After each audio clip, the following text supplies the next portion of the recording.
Well, the state is moving into phase 1B of the vaccine rollout, and UT Health RGV has open registration for people ages 65 and older and those with underlying conditions. CBS 4's Rocio Villalobos is working for you tonight, looking into how they plan to prioritize people who qualify. For more than 9 months, I've rarely left my house because I'm afraid of getting infected.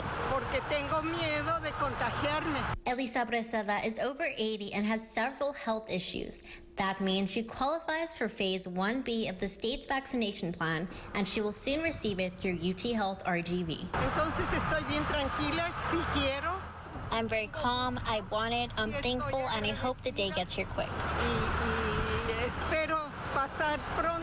School of Medicine Dean Dr. John Krause says UT Health RGV is on track to have vaccinated 900 people in this phase by the end of the day. We have issued notices to a variety of societies and folks.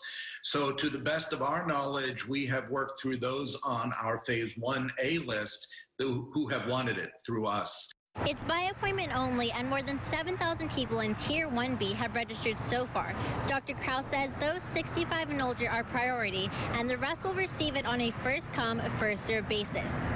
We'll just take those with comorbidities as the next group as a whole, and we're not going to try to refine that any further from there. UTRGV student Ismael Guzman, who has an underlying condition, was able to receive the vaccine today and says it was a relief. I'm still going to wear a mask, keep my distance, all of that stuff, but I mean, yeah, like a huge weight is just off my shoulders, I guess.